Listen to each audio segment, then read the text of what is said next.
You're tuned in to Oilers Nation every day with Tyler Yaremchuk, live every weekday on the Nation Network YouTube.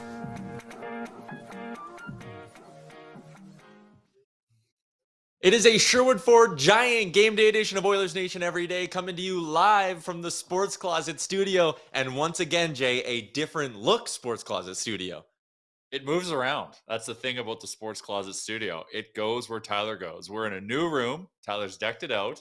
We got a couch. We got a chair. We got mics, so you can do a lot of hand talking. So our guy Alex puts the Sports Closet logo here. And it threw me off because I thought it was on the TV. And I was like, how did it end up there? That was weird. Weird start to the show, but welcome into the new studio. We are live on the Oilers Nation Twitter, Oilers Nation Facebook, and on the Nation Network YouTube, where we want your thoughts on the Oilers' big win over the St. Louis Blues. And tonight they will be going for their first win streak of the season. So let's get into it with the lead. Going for a third straight victory tonight against the Chicago Blackhawks. Before we get into that, let's talk about what we saw last night. The first star of the game, none other than Stuart Skinner, who turned in just an exceptional performance. If it wasn't for Stu, they don't win that hockey game. Stu was huge. But once again, I think it was a team effort. We did give up some mistakes. We made some mistakes and gave up some high danger chances, which is our brand. But Stu stood in there. And it was great to see it. But the team, I was also happy with how the team in front of him played. But Stu deserved to be the first star. Yeah. It's in my mind, I'm going through like a goalie debate as to like every team, like his save percentage. I know it's good. What is it, 2 games or 2.5 games? Yeah. Like it is over 950, isn't it? Like close to 960. Like, he's got one of the best in the NHL. He's 957 and a 144 goals against average through 3 appearances this season. You want to talk about like nurturing a prospect? Like we're seeing the true potential of Stuart Skinner. This is the kid that dominated the WHL, and now we're seeing him like elevate his game at the NHL level. So like if we have some questions about our goaltending, or if we did have questions about our goaltending, I'm feeling really solid this year because Jack's been good. Excited to see him tonight. And Stu, oh my God, has been unreal.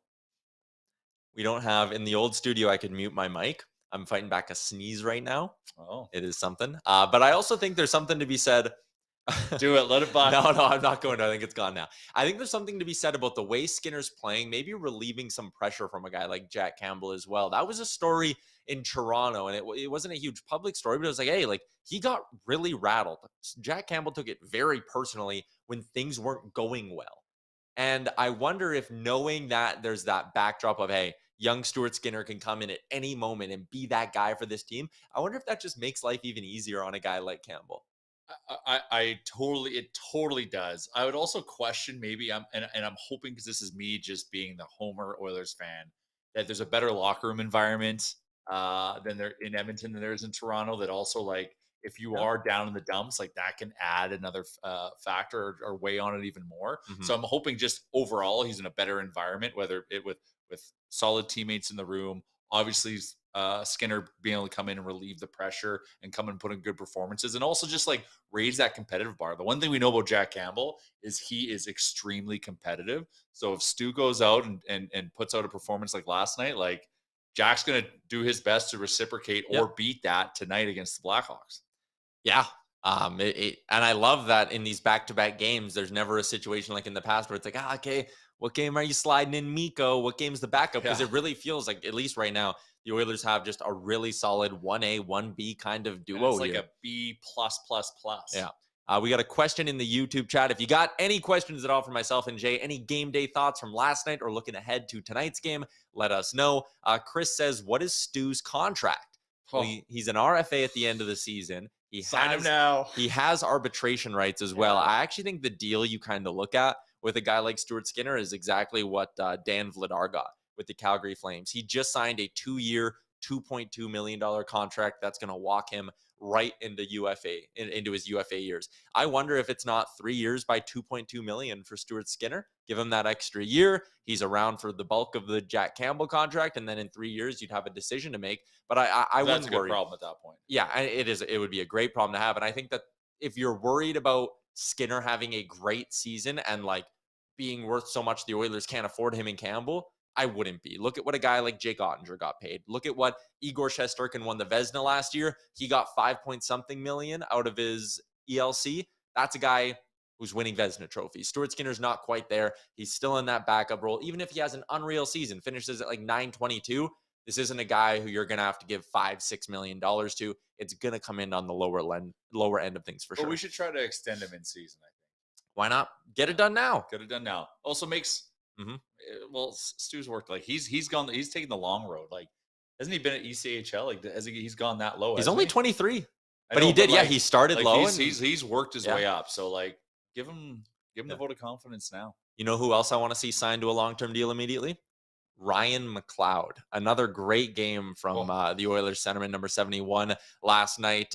When he was on the ice, good things were happening. He racked up almost 13 minutes at 5-on-5 alone. Woodcroft was using him, and he was making Woodcroft look smart for doing that. I just thought up and down the ice, he was making really sharp plays. Aside from the one blunder in front on the PK when Bouchard, for some reason, just like threw the puck into his skates. That's not McLeod's fault. Like, not McLeod's fault at all. Bouchard thinking there? That was a bad decision to make a pass, and then he threw it in his feet. Like, they're on the PK, and he's the pass guy. Yeah. That was Bouchard's the pass guy. Anyways, I thought McLeod was great once again. He's a game breaker, man. He is. I saw someone yesterday was saying he's got Rupe Hintz potential. I maybe wouldn't go that far, but I look at McLeod and I go, man, if you got a couple extra bucks sitting around this offseason, who says no to a 7-year, $3.5 million contract? Yeah, no, 100%. And like, and he's worthy of it because like he took the big discount, not to say like ginormous, but in terms of percentage of what he could have got. He helped the Oilers by taking that extra $40K less or whatever. Once again, extend him too. Let's get the extension piled up. You know who also we need to extend? And I don't even think we can because he's already extended. But my God, is he off to a hot start as our boy, the Nuge. Woo. This guy is clutch. And he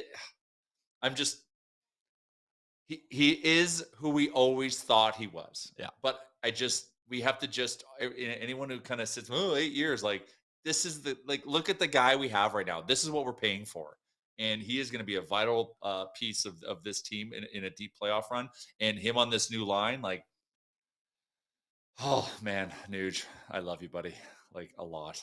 Yeah, Rusty was in the YouTube chat, says, huge win. Nuge is on pace for 40 goals and 90 points. I'm not going to fact check you, Rusty, with some Yaremchuk math. I will believe that those numbers are accurate. Even if he gets to 80% of that, it's amazing. Unbelievable. And I tweeted out last night that the Nuge bounce back season is going to be a ton of fun to watch. And someone replied and goes, well, he had 50 points in 63 games last year. What are you talking about bounce back? A lot of power play points mixed in there as well, right? When you look at where he did his damage, almost half of that was on the power play. You compare that to this season where he's got 8 points already. Yeah, okay, sure, 3 of them are on the power play, but he's scoring goals at 5-on-5, and that is not something he was doing last season. The bounce back came, clutch goals as well. The bounce back for Nuge, we talked about it earlier last week on the show when I said, hey, it's only a matter of time till this guy's shooting percentage starts clicking up, and he was due for some positive regression, and we're seeing it right now. And I love. So let's unpack that. Okay. Positive regression. Is that an oxymoron? Is that like unthawing something to like make it back to ice?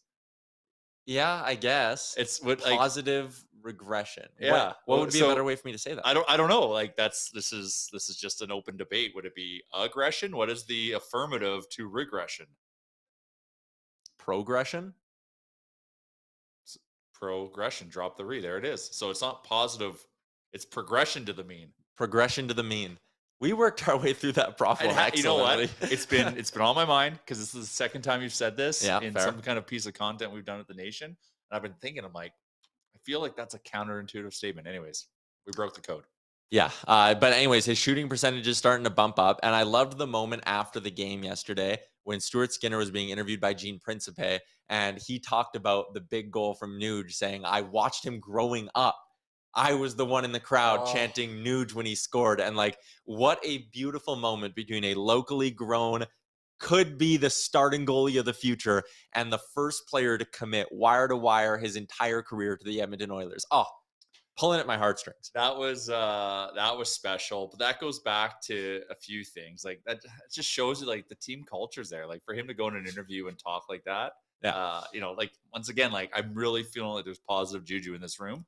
Hence why it's a great environment for Jack Campbell. Dangerous Wade wants us to call it de-regression. De-regression. The same thing. Anti-regression? Anti-regression. It's the Nuge anti-regression tour. Yeah. Other stories last night. I mentioned McLeod. I loved the game that he played. It was low scoring, similar to the one last Saturday. Yeah. But way more exciting than the game last Saturday. It was back and forth. The goalies played great. Unreal. Bennington played really good. We came at him hard with a lot of great chances. And same with the Blues, but we were able to capitalize. And we got a mucky one, which is good. You need those to win the game. Yep. That Puljujärvi goal, which is good to see him get on the score sheet. It's important we get that guy going because he's with us. So it's important he's a complimentary piece to the lineup.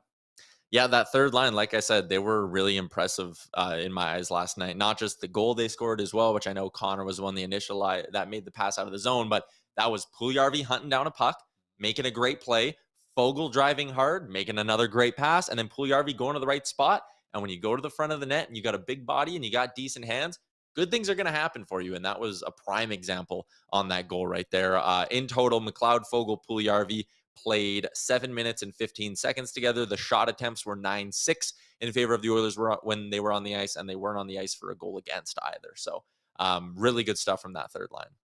A little concerning that they're basically only running 3 lines, though. We talked with Frank Saravalli about this yesterday, and this will be a part of the slow transition into tonight's game against Chicago. But Frank talked about how, maybe Jonathan Toews is a better fit than a guy like Patrick Kane. He threw out the name Bo Horvat as well, and I wrote about it on the site. I actually think a third line center might be a smart add and something we haven't talked a lot about, but rounding out this top 9 with one more good veteran piece down the middle. I love McLeod.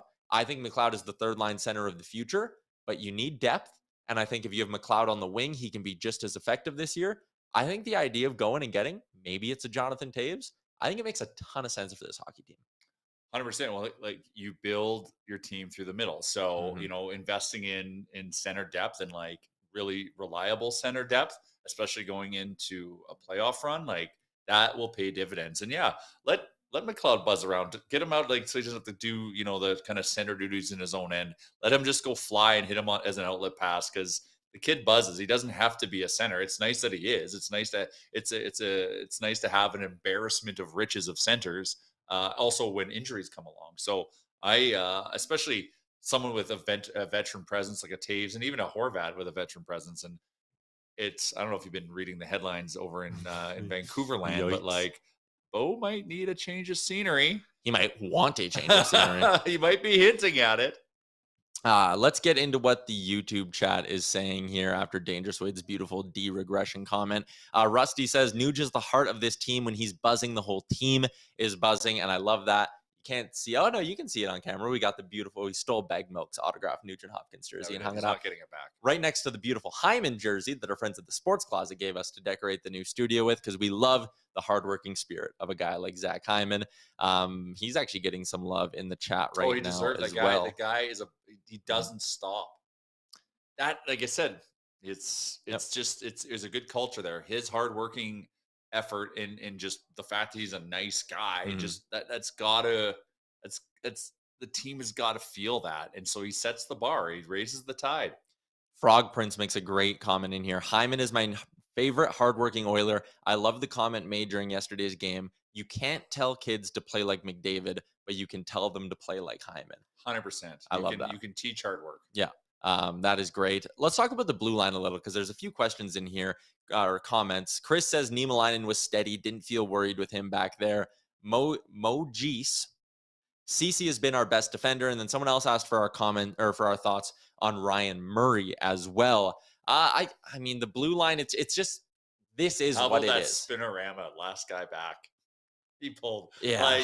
But that's his game. But it's like, whew, like I love seeing skill plays, but that's audacious, especially when you're our 7th defenseman. Yeah. But he pulled it off. Murray got caved. Niemelainen got outshot, but only 3-2, fairly low event. I thought Ceci had a good game, even if the numbers maybe don't reflect it. I think he did a good job keeping most of the chances St. Louis got when he was on the ice to the outside, and there was a few potential odd man rushes that I thought Ceci stepped into at the right moment.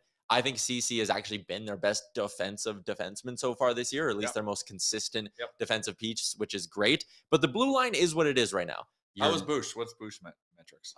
Bush last night, this is at 5-on-5. When he was on the ice, the Oilers outshot the Blues 14-8. That's good.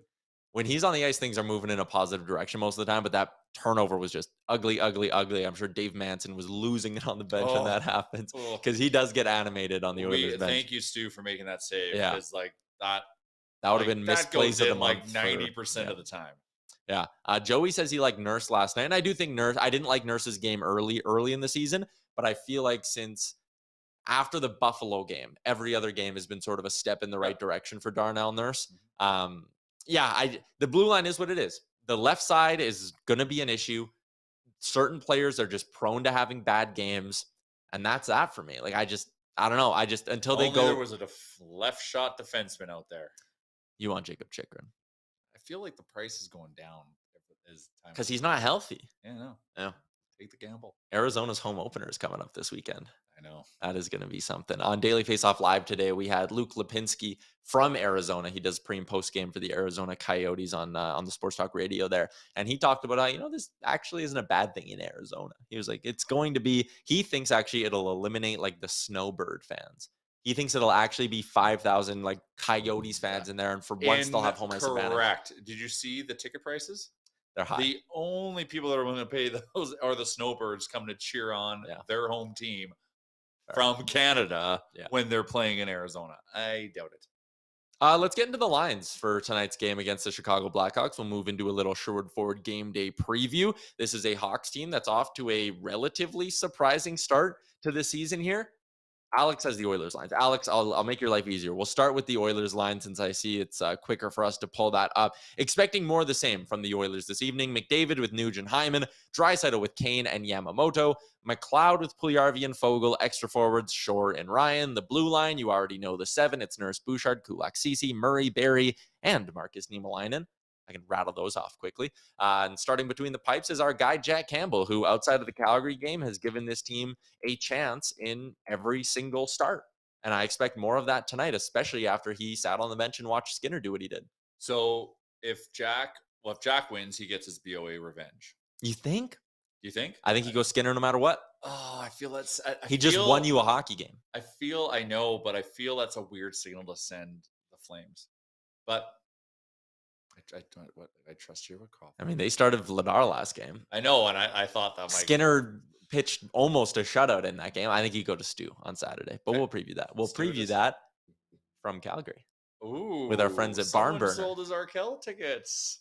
Not quite. We'll have more about that's a real life conversation. New episode of the Real Life Podcast drops later today. Lineup for the Chicago Blackhawks. Max Domi's up on the top line. He's got an OT winner under his belt already this season. Looked off Patty Kane, too. Looked off Patty Kane for it. He is on the top line, though, with Patty Kane and Andreas Athanasiou, a former friend of ours.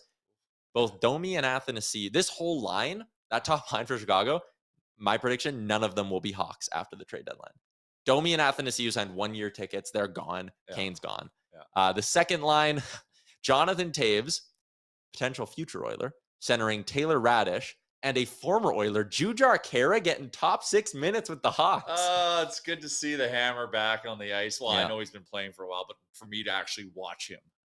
So it's good to see. And hey, second line, good for you, JJ. Still got your jersey, buddy. Signed.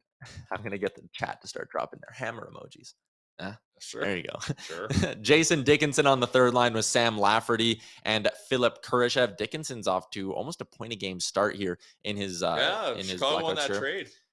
Dumped for nothing from Vancouver. Mackenzie Ontwistle with Reese Johnson and Colin Blackwell is the expected fourth line. The blue line for the Hawks.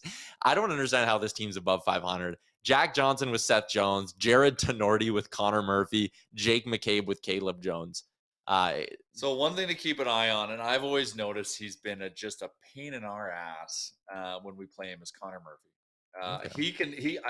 There's a couple times where he's like controlled the game from a defensive and physicality standpoint. So keep an eye on him. I hope he's not what he's been before. The Hawks are 4-2 on the year, outscoring their opponents 20-17, averaging just a tick over 6 total goals per game. Alex Stalock, another former Oiler, Oilers legend, is going to get the start tonight. It actually is a great story, and Mike McKenna wrote about it at dailyfaceoff.com. The fact he's 3-1 to start the year, 209 goals against average, 938 save percentage. We know everything he went through with the myocarditis and stuff. It is like a feel-good story. Chicago signed him basically as like a, hey, you're just good enough to be in the league, but bad enough to make sure we're still tanking, and he is proving them wrong so far. The players are just pissing off management now with every win they get. Oh, it's great. But anyways, Stay Lock gets the start tonight, but the Hawks have been traditionally an over team so far this season. So that brings us to our betting preview. And with that, we'll bring in our boy Liam, who... Farmer Liam, much to my chagrin, has once again hit the empty netter and power play bet. Old reliable strikes again. 5 of 7 games that he's hit. And I also hit my, what was the other one I had? Oilers and Draisaitl parlay. So I went Oilers and perfect Draisaitl was your bet last night. I've only had one bet go wrong this week on this show, and that was the Montreal Canadiens money line versus the Minnesota Wild. So tonight, hopefully we can just keep it rocking. I'm going to go with McDavid to score anytime. He hasn't scored in 3 games, so you imagine it's going to come around pretty quick. And parlayed with the Oilers to win. And then also on top of that, we're going to go with Oilers puck line. There wasn't a lot out there today that I was really into. And Chicago's kind of weird, right? Because they keep winning games somehow. So hopefully the Oilers can just prove how good they actually are. So I like these two. I'm with you. I'm riding with the puck line tonight, plus 115. That was one of my best bets on Daily Faceoff Live. I think it's a tremendous spot. And Liam, we are on the same page tonight, my man, because when I sat there and looked at the pre-built bets that our friends at Betway have up on their site, I was like, plus 140 for McDavid. Well, you can take either McDavid to score and Oilers to win, or McDavid over 1.5 points and the Oilers to win. I like McDavid over 1.5 points and the Oilers to win in this hockey game. I just think I'm looking at that Hawks D, and I'm like, McDavid could just really run roughshod over them. So those are my 2 favorite bets tonight. Jay, what do you got? I brought notes. You did prep. I did some game prep. I'm out of white paper, so I'm using these hilarious Post-it notes. So I've got 3 bets. Okay, I'm going to definitely lean in onto the Oilers puck line. I feel like this is going to be a high-scoring affair. Yeah. This is going to be a confidence builder for some of our depth players, I hope. So yeah, taking the puck line. I am going I'm going on the pre-built bet, but instead of Connor, I'm going Leon. So I'm going Oilers money line with Leon over 1.5 points. Happy birthday, 27th birthday for Leon Draisaitl. Oh, it's his birthday. So geez, I should go over 2.5. But to be conservative, I'll do over 1.5. I feel Leon's he's not stopping. Like, no, he's not. And he's Leon Draisaitl, so we don't expect him to stop. But I expect a big night from him. And I am shocked you have not brought this guy up once on the show yet. But man, he had so many good chances last night. Warren Foegele is due. Like he should have buried. Like, he had some really good chances last night, which means his line is creating opportunity. So I just feel if that line keeps buzzing, this guy is due a Warren Foegele TM. Tyler Yaremchuk is due, and that's plus 375. So why not? I sprinkle a little. You know what I also like, courtesy of our friends at Betway 19 plus. Please play responsibly. Alex Stalock over 29.5 saves. You're kind of just betting on because I'm just thinking the Oilers will pepper him. So you're thinking like 40 shots in him and like 6 goals. Yeah. It is risky because if he gets yanked early, but he's been good enough where I think he can hold the Hawks in it for a bit and make those saves. Like, why go into the dark side? I guess. Campbell over 26.5 saves. I was debating betting the under on that because I don't think the Hawks are going to get 26.5 shots. Yeah, that's juicy. Yeah. Just looking at the shots for the team, Chicago hasn't. They've been 50-50. They've gotten exactly 27 twice, 29 once, and every other game it's been under 26 shots on net. So might be a bit of a risky spot, but the Blues peppered Skinner yesterday too. Oh man, yeah. So hopefully the Oilers aren't leaking chances. It was good to go. It was good for the team. It was good for the confidence to, less than a week later go into their home barn and, beat them at their own game, like them trying to be defensive and stuff. Like, we created a lot of high danger chances. Like the last game, we couldn't do any of that. We were doing that in droves. Binnington played well. That game easily could have been 7-5. Yeah. If you want my other NHL best bets for tonight, Minnesota on the money line, Zuccarello shot prop, and I am taking the Vancouver Canucks to win tonight. Liam, Canucks plus 110. Is tonight the night the Canucks win? Who are they playing? Seattle, in Seattle. Oh, yes, definitely. No. Yes. Well, then parlay that with the Oilers money line to juice up the odds. I don't hate that idea. I don't hate that idea at all. I'm also going to be picking a shot prop throughout the day, but I'll let people know about that. If you can find Nuge. Nuge had 5 shots on net yesterday. Plus 215 Oilers and Canucks money line parlay. See, that's nice. Vancouver's due. They're due. Seattle's much better than they were last season. Yeah, but they've been good on home ice. They've won 1 out of their 4 games on home ice. So I think I like Vancouver to go in there and finally get their first win of the season. Also tonight, if you are watching this stream, I will be back streaming for the entire Oilers versus Blackhawks game. We'll be talking betting. We'll be live betting. Yeah, live betting. I'll maybe have a Nation beer or two. Some of our Nation friends are going to be along. You might stop in. I'll send you the link. I'll pop in. Pop in. Watch a couple minutes. Crawford might pop in. Yeah. You, Crawford, hot dog, whole family affair on the show. I'll have to hold them both. Yeah. Okay, we figured it out. So anyways, yeah, I'll be streaming right back here on the Nation Network YouTube tonight, exclusively on the Nation Network YouTube. So if you watch on Twitter or Facebook, go hit the subscribe button over on our YouTube channel and tune in tonight as we do our first live watch along of the season, live from a different version of the Sports Closet studio, the one that's back at my house. It's wherever Tyler is. Wherever I am, Sports Closet is with me. This is going to be a wrap on today's Sherwood Ford Giant Game Day edition of the show. Shout out to everyone who was in the YouTube stream. Shout out to everyone who watched on Twitter and Facebook as well. We'll be back tomorrow when hopefully the Oilers are riding a 3-game win streak. Talk to you then. Fogle.